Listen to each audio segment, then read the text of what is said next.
Bonsoir. Alors, bienvenue à cette séance ordinaire du Conseil d'arrondissement du 10 février, sous la neige.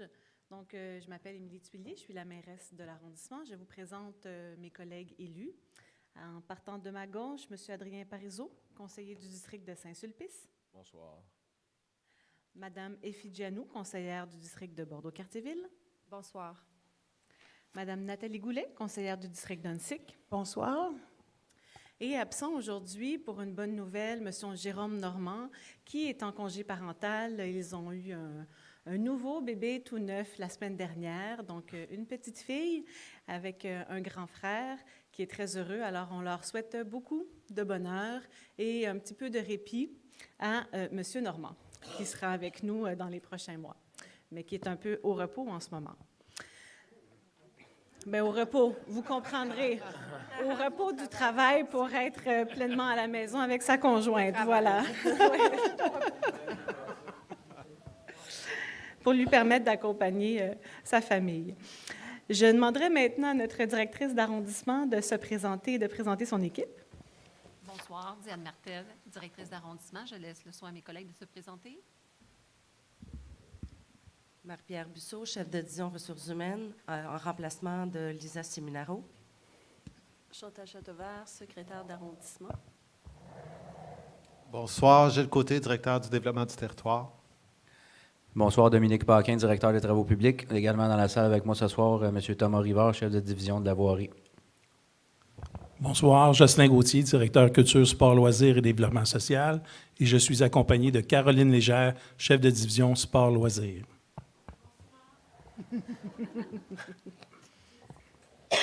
Bonsoir, Nadine Garneau, je suis chef du poste de quartier 10 à Cartierville, Bordeaux-Cartierville. Alors, comme à l'habitude, vous avez vu à l'entrée que les dossiers dont nous allons discuter ce soir sont sur la table dans un cartable. Vous aurez aussi trouvé le bilan 2019 de notre plan stratégique. Il y a plusieurs copies, si vous voulez en prendre une. Et nous avons aussi le document des priorités 2020. Et je pense que c'est maintenant que nous prenons quelques instants pour vous présenter les priorités 2020 avant de passer au tour de parole des élus. Alors, vous le savez maintenant, on a pris l'habitude avec la nouvelle équipe, l'ensemble des élus et le comité directeur, donc avec l'ensemble des directeurs, on s'assoit chaque année pour déterminer les priorités de l'année, faire en sorte que ça soit très clair et transparent pour l'ensemble de la population. Et à la fin de l'année, on fait un bilan. Donc, c'est pour ça que vous avez le bilan 2019 aujourd'hui. Et je vais pas vous lire au complet le plan stratégique parce qu'il est assez long, mais on va passer quand même assez rapidement à travers une présentation qui vous détaille des résultats qu'on souhaite atteindre en 2020. Alors, on y va par priorité, par secteur. On va passer celle-là. Voilà, donc les 4 orientations stratégiques, on peut passer rapidement aussi. Voilà, alors on a 8 axes. Le premier, c'est la mobilité. Alors, ce qu'on souhaite faire en 2020, donc améliorer le réseau cyclable, vous l'aurez constaté, on parle des pistes cyclables Prieure-Soriol de l'arrondissement et le REV, le réseau express vélo qui est fait par la ville sur les rues Berry et La Jeunesse. Nous continuons avec des saillies de trottoirs, nous continuons en implantant aussi des pôles de mobilité, des mesures d'apaisement de la circulation et de sécurité aux abords de 3 écoles cette année, une première rue partagée, on vous en reparle tout à l'heure, et l'implantation de 3 communautés locomotion qu'on vous a présentées lors du lancement du PLD. Ensuite, en habitation, nous avons un grand site municipal qui s'appelle le site Louvain, donc entre les rues Christophe-Colomb, Louvain, Saint-Hubert et la voie ferrée, que nous développons avec la communauté, avec Solidarité Unsick et avec la Ville-Centre. Alors, nous allons cette année faire le processus réglementaire pour changer le zonage, pour pouvoir y construire plusieurs types de choses. Et nous souhaitons aussi accompagner les promoteurs privés et communautaires à faire 100 nouveaux logements communautaires dans l'arrondissement.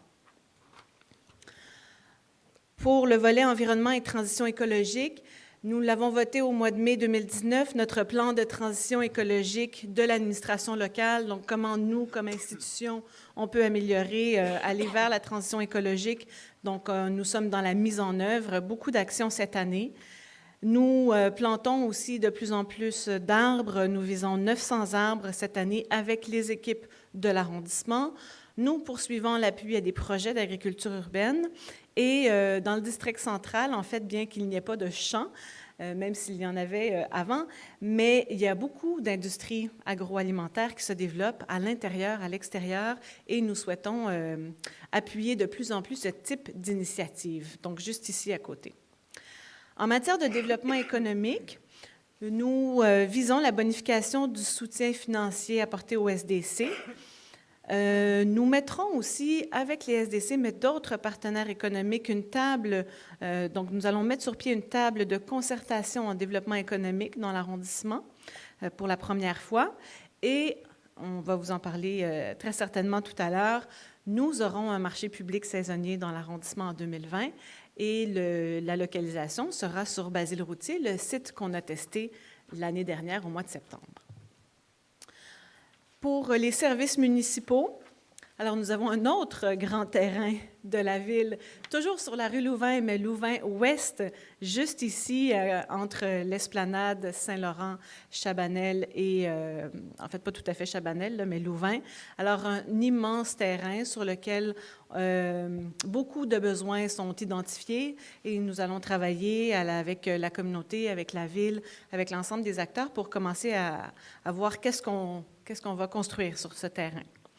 Nous allons aussi mettre en ligne la carte interactive de l'arrondissement, la carte interactive 2.0. On a un nouveau site web aussi, je ne sais pas si vous avez vu le nouveau site Internet de la ville qui s'appelle montréal.ca. Je vous invite à aller le voir. Notre arrondissement ne faisait pas partie des premiers arrondissements, donc nous sommes encore sur l'ancien site, mais cette année, nous passerons au nouveau site Internet avec l'arrondissement aussi. Et dans le cadre de notre plan stratégique, nous avons, c'est dans le volet mobilisation des employés, nous souhaitons instaurer un prix pour des initiatives innovantes d'employés de l'arrondissement. Au niveau du développement social, de la culture et du patrimoine, alors, nous travaillons très fort sur le centre culturel et communautaire de Cartierville. Cette année, c'est la finalisation des plans et devis pour notre nouvelle maison de quartier dans ce secteur. Nous travaillons aussi sur l'édifice Albert Dumouchel, qui est l'édifice où il y a la bibliothèque Onsic et la maison de la culture.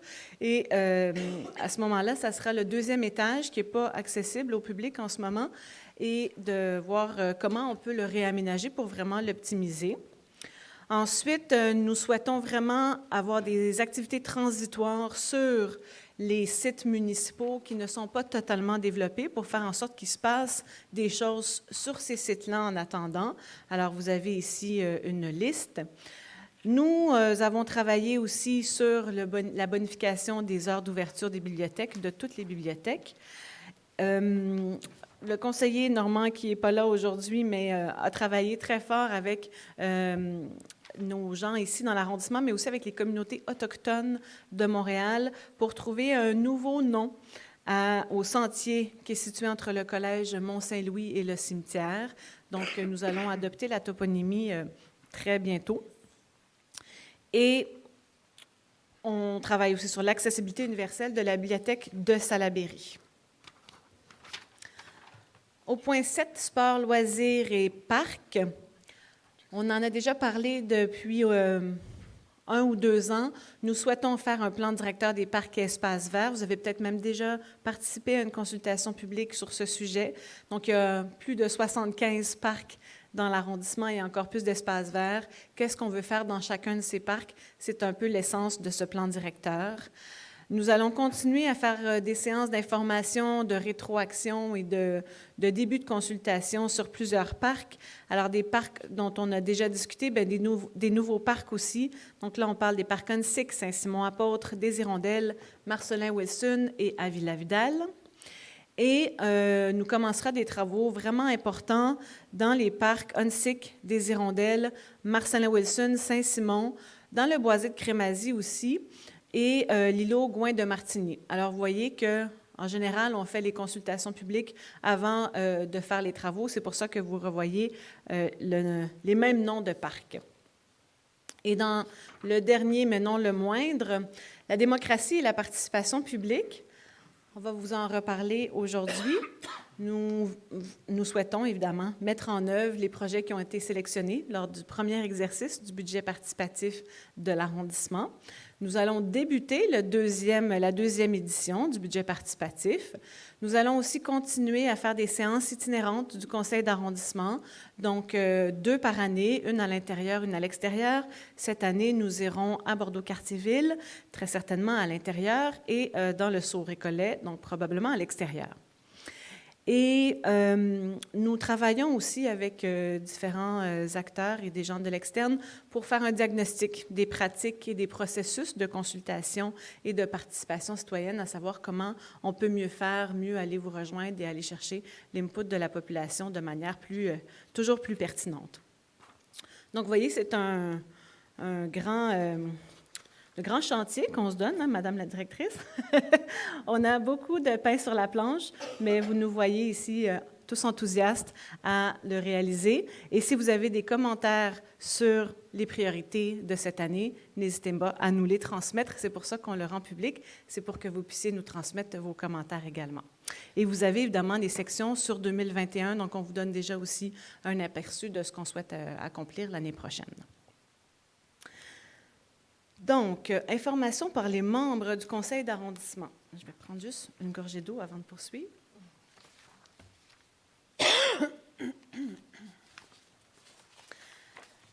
Alors, vous avez bravé la neige si vous êtes là. Vous savez, comme moi, très certainement, que dans les derniers jours, il est tombé près de 50 cm de neige. On en parlait tout à l'heure avec M. Paquin, le directeur des travaux publics. 50 cm de neige, ça arrive assez peu fréquemment. Et c'est pour ça qu'on voit les rues très, très enneigées. C'est difficile, la circulation est difficile pour tout le monde. Je tiens à saluer tous les employés, autant les employés de l'arrondissement que les entrepreneurs privés qui font le travail de déneigement. Ils travaillent très fort et vous savez aussi maintenant qu'il y a des lois qui font en sorte que les conducteurs de véhicules lourds doivent s'arrêter après de nombreuses heures de travail. Donc, on est déjà dans cette mouvance-là. On doit arrêter un petit peu de faire le chargement de la neige pour que les employés puissent se reposer et pour qu'ils puissent poursuivre par la suite. Donc, on a du déneigement minimalement jusqu'à jeudi. Vendredi, puis jeudi, il reneige. Alors, on va être reparti pour une séance, mais on est très heureux d'avoir fait un petit chargement local dans les dernières semaines et comme ça, on était presque sur le béton et donc là, on charge la nouvelle neige. Demain soir, si vous le souhaitez, au Mont-Saint-Louis, nous serons plusieurs personnes réunies pour la présentation du premier concept de rue partagée que nous installerons dans l'arrondissement en collaboration avec la Ville-Centre. Donc, c'est sur Gouin-Est, dans le coin de la rue de Martigny, entre de Martigny et Almelin, en fait. Mais pour 2020, on fait un petit tronçon pour tester. C'est l'objectif de ce programme-là, c'est de tester des aménagements pendant un été pour voir à quel point c'est pertinent et ça répond à la demande. Et ensuite, on pourra faire des aménagements plus conséquents l'année d'après. Donc, je vous invite demain soir, si vous habitez dans ce coin-là ou si vous êtes intéressé par le concept de rue partagée, donc 19h au Mont-Saint-Louis. Et je terminerai ce petit mot d'ouverture avant de passer la parole à mes collègues pour vous annoncer, vous l'avez sans doute vu dans les journaux, mais les projets que vous avez choisis, en fait, les résidents de l'arrondissement, près de 1000 personnes ont voté pour les projets du budget participatif. Donc, vous avez choisi le projet Vers le futur, donc dépôt de verre pour ensuite faire le recyclage du verre. Le projet Au fil de l'eau, des petits bateaux électriques sur la rivière des Prairies pendant l'été. Alors, nous faisons tout en notre possible, M. Gauthier, n'est-ce pas, pour que ça soit effectif à l'été 2020. Et le troisième projet qui a été choisi, c'est l'initiation au plein air d'hiver. Alors, vous comprendrez que même si en ce moment, on est déjà dans le plein air d'hiver, pour ce projet-là particulièrement, ça sera pour l'hiver 2020-2021 que nous pourrons faire une bonification en fonction de ce que les gens ont souhaité.